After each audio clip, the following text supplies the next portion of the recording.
Mais Sébastien Lecornu a réagi aujourd'hui sur X, anciennement Twitter.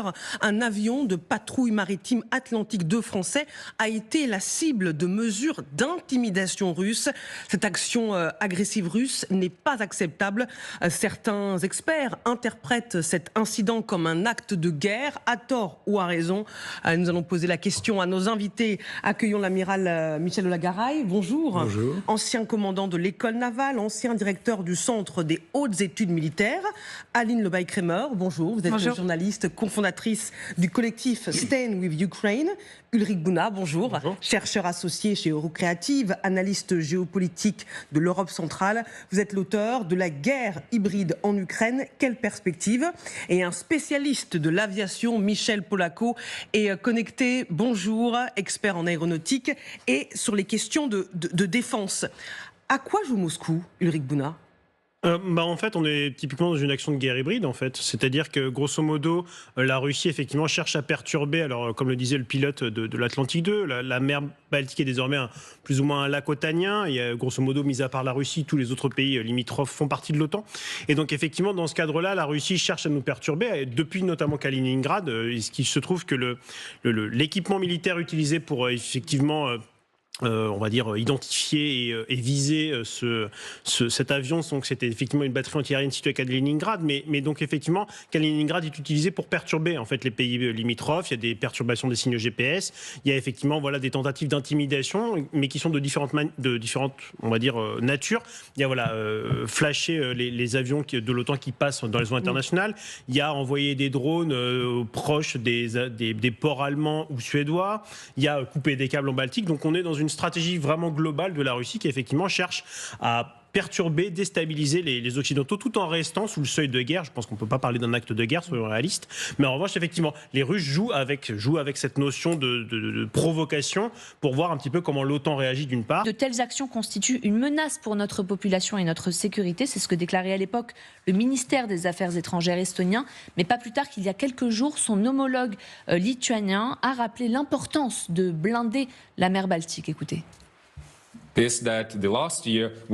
L'année dernière, nous avons raté l'opportunité de réagir collectivement, pas chaque pays individuellement, mais de réagir et de répondre aux opérations de sabotage en Europe. Si nous montrons de la faiblesse, ils continueront l'escalade dans d'autres secteurs.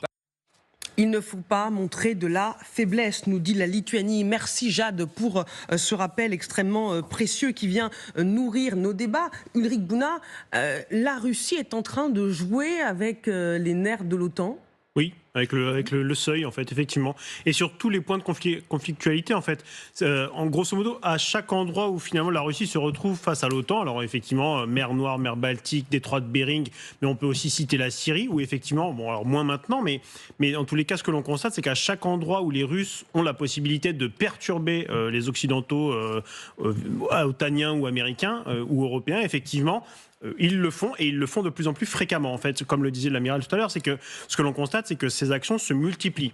Si on prend par exemple l'exemple de la mer Baltique, en 2023, et je pense que c'est à ça que fait référence le ministre lituanien, c'est qu'il y avait eu un premier cap qui avait été coupé, il n'y avait pas vraiment eu de réaction européenne, le bateau avait pu sortir. Il y en a eu un deuxième au mois de novembre, où là, effectivement, donc c'est le Yipeng dont on parlait tout à l'heure, qui a lui aussi coupé des câbles. Et un mois après, on a un troisième navire qui coupe encore des câbles. Donc, si vous voulez, c'est cette accélération, cette augmentation de la fréquence des activités hostiles de la Russie qui, effectivement, pose vraiment problème, mais qui, du coup, provoque prise de conscience, je pense, et volonté de réaction de la part des pays otaniens. Effectivement, la mise en place de cette opération de surveillance de l'OTAN, ça aura sans doute dû être fait plus tôt, mais voilà, désormais c'est fait et ça va être beaucoup plus compliqué désormais pour la Russie d'agir, d'autant plus qu'une partie de sa flotte est désormais maintenant sous sanctions internationales. On peut se demander, Aline Lebaille-Kremer, jusqu'où cette confrontation va aller entre les sabotages de gazoducs, un avion français ciblé par l'armée russe. Oui, et ce dont parlait aussi le Premier ministre polonais, Donald Tusk, il parlait quand même d'actions planifiées, d'actes de terreur à l'endroit du transport aérien. Il y a eu des mots extrêmement forts, ce qui dit très exactement, est-ce que les Russes ne vont pas, pour nous pousser à bout dans nos retranchements en accélérant, parce que le fait qu'il y en ait beaucoup et qu'il y ait une augmentation de la fréquence de ce type d'actes n'est pas du tout une bonne nouvelle. Ça veut dire qu'ils poussent, et que potentiellement le plus aigu qu'ils puissent faire à ce stade, c'est de faire, ils inventeront beaucoup d'oiseaux et de tas de choses chose pour expliquer comment un avion de ligne transportant 350 civils sera tombé quelque part entre Varsovie et Berlin ou Helsinki et Stockholm. C'est ça le risque aussi. Et c'est d'ailleurs les agences européennes de renseignement alertent beaucoup là-dessus depuis des mois. Donc il y a une forme de crescendo. Donc il ne s'agit pas de faire une réaction hystérique. Il faut justement garder son calme et ne pas dramatiser. Mais enfin, le fait que ça s'accélère et que les curseurs montent petit à petit, il y a une menace très claire, en tout cas selon les Polonais, les Baltes, et y compris beaucoup de gens en Suède et en Finlande, qui menacent désormais, au-delà des patrouilles et des missions de surveillance ou diverses et variées de l'OTAN, mais qui menacent les civils, et l'aviation civile. Donc c'est un enjeu qui se dessine extrêmement majeur. Michel Polaco, qui est toujours avec nous, expert en aéronautique et des questions de défense. Quand la Pologne a parlé justement des actes de terreur dans le secteur aérien, de quoi parle-t-on ? Il est vrai que, si vous voulez, sur les 3 zones où il y a vraiment des brouillages importants, la présence des Russes est à peu près totale.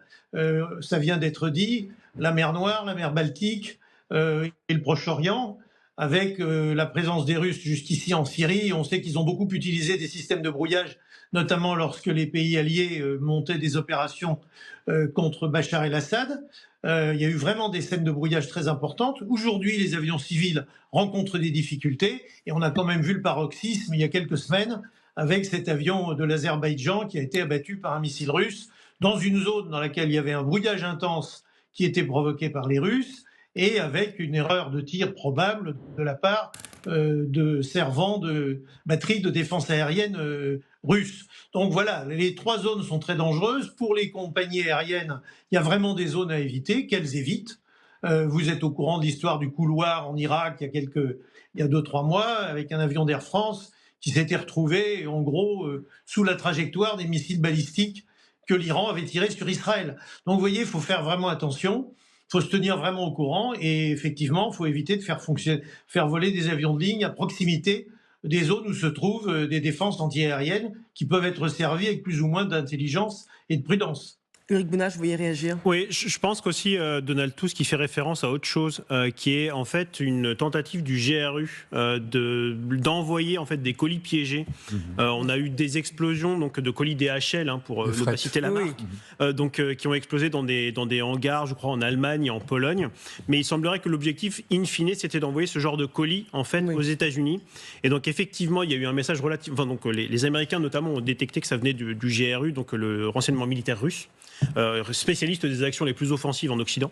Et pour le coup, effectivement, il y a un message extrêmement clair qui a été envoyé en disant on voit à peu près ce que vous êtes en train de faire, et il y a un risque, effectivement, c'est finalement le problème de logistique, c'est que bon, il y a effectivement déjà d'une part, il y a de la logistique qui passe dans des avions civils, premièrement, et deuxièmement, il arrive que la logistique prenne plus de temps que prévu, et donc la bombe incendiaire qui aurait été prévue aurait pu exploser dans un avion en vol. C'était ça le double risque, et donc le message extrêmement clair envoyé par Washington au Kremlin, c'était calmez-vous avec ça, parce qu'on vous voit faire, et donc prenez conscience que vous faites un peu n'importe quoi. Donc je pense que Donald Tusk qui faisait aussi référence à ça, qui est qu'effectivement les Russes, de différentes manières, peuvent mettre en danger finalement l'aviation européenne. Ce qui est intéressant, c'est d'écouter ce que dit Moscou, qui accuse l'Alliance Atlantique, et ça fait référence à ce que vous disiez, Amiral, de créer les conditions d'un incident en mer Baltique. En ce moment, l'OTAN et l'Union européenne développent une hystérie anti-russe en se basant sur des accusations de destruction de câbles sous-marins de communication en mer Baltique. Le véritable objectif de cette campagne est de limiter les exportations pétrolières de la Russie quoi qu'il en coûte, et aussi de créer les conditions préalables à des restrictions arbitraires sur les échanges internationaux en mer Baltique. Tout ceci dans le cadre de leur plan bien connu de la transformer en une mer interne de l'OTAN. Là encore, le narratif russe est de dire qu'en fait, ils sont en train de se défendre préventivement. Oui, c'est normal, ça ne surprend personne. Oui, c'est très bien. Alors, que l'on s'attaque à leurs intérêts, quand on voit la quantité de sanctions qui sont imposées par l'Occident à la Russie, bon, ils ne peuvent pas dire qu'ils soient surpris, si vous voulez, que leur flotte fantôme soit attaquée, ils s'en doutaient bien. Alors ils essaient d'en profiter au maximum, ils essaient de contourner. Simplement, ce que je voulais dire, c'est que le nombre d'incidents va augmenter parce que l'OTAN lui-même ayant pris conscience de ces problèmes, met davantage de moyens dans ces zones-là, et que plus il y a de moyens, plus il y a de possibilités d'interaction entre les batteries antiaériennes, les chasseurs russes et les membres de l'OTAN. Là, c'est un avion français, mais il commence à y avoir une dizaine de bâtiments qui font partie de cette même opération Sentry. Donc, il y aura de plus en plus, à partir du moment où chacun se muscle, et surtout que l'OTAN réagit et se muscle et s'organise, il y aura de plus en plus de possibilités d'interaction. Et si les Russes ne comprennent pas le message, eh bien, cela va continuer. Ou s'ils décident délibérément de continuer, eh bien, nous pourrons mesurer leur niveau d'agressivité, qui devrait quand même s'arrêter à un certain moment, parce qu'ils n'auront peut-être pas la force de mener ces opérations partout. Parce qu'ils devront mobiliser une quantité de forces importante dans cette zone nord-ouest, force dont ils ont besoin sacrément dans leur zone ouest et sud-ouest. Donc là aussi, on peut se demander jusqu'où ils pourront faire avec leur matériel. Est-ce que leur matériel va résister? Que vont-ils faire? Vous savez, leur force a considérablement décru, y compris dans les domaines maritimes et aériens, considérablement. Leur énorme atout, c'est la masse, mais qui peut s'exprimer sur le combat terrestre. La masse s'exprime moins, surtout quand elle a été fortement obérée dans les combats aériens et maritimes ou aéromaritimes.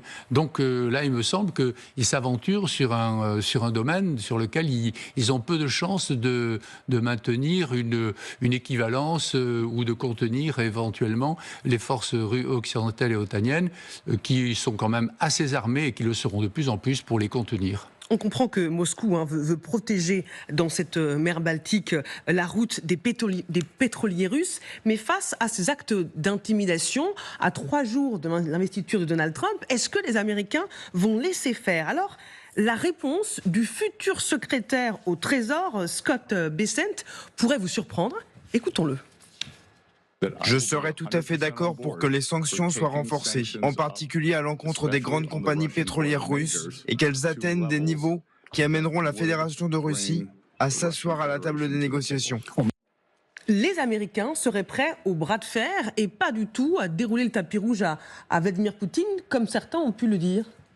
Oui, et c'est d'ailleurs un des espoirs ukrainiens depuis longtemps, c'est de se dire que ce n'est pas si évident que, contrairement à ce qui a été dit pendant des mois partout, que cette administration soit furieusement pro-Poutine. Ça n'en prend pas tout à fait le chemin, même s'il y a des tas de zones d'imprévisibilité et d'inconnu, c'est certain. Mais enfin, avec cette déclaration, ce que ça dit, c'est qu'enfin on change de paradigme, c'est-à-dire que la musique va renverser la pression sur le Kremlin et non sur l'Ukraine. Là, on est en train d'expliquer que le rapport de force, il va devoir s'effectuer avec le Kremlin, bien sûr, mais de façon menaçante. C'est-à-dire qu'on renforce les sanctions.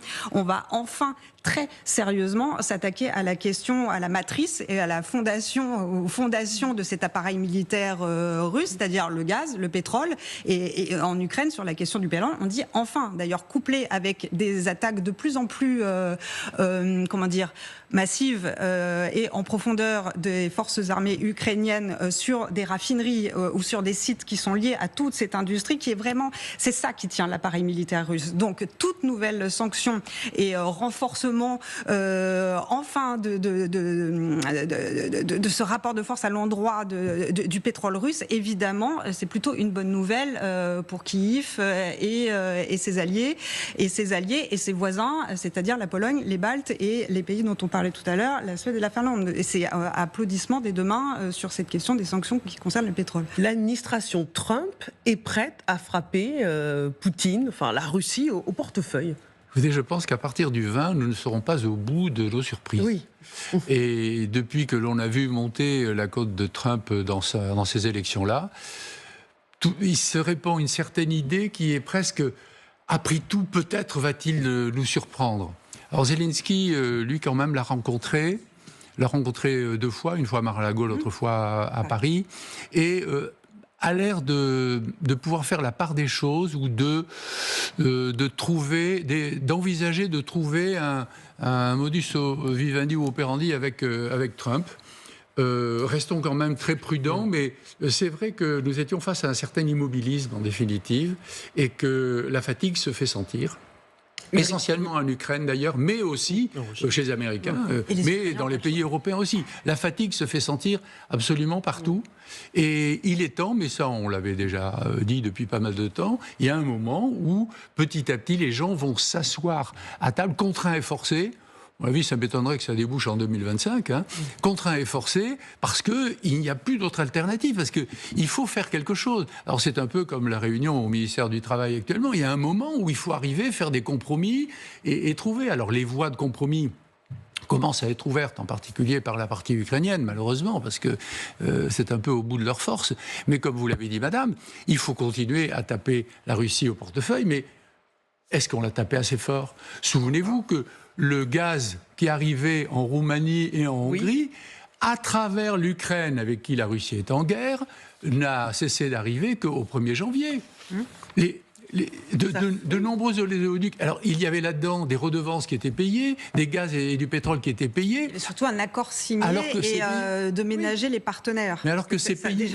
Oui, mais ces pays sont en guerre. Donc, si vous voulez, quand on est en guerre, vous comprenez bien que les accords commerciaux et autres, ça se déchire facilement. Pas du tout, ça a continué. Donc, quand on parle de fautes fantômes et on parle pas d'oléoducs et de gazoducs fantômes. C'était des vrais qui traversaient des pays. Donc, ça a duré 2 ans et demi. Il y a aussi un moment où la fermeté et la brutalité s'imposent un peu. C'est vrai que cela conduit quelquefois à écraser un certain nombre d'éléments qui peuvent être sensibles. Ulrich Bounat. Je pense que, en fait, grosso modo, cette déclaration, elle répond aussi en fait à des déclarations venues du Kremlin.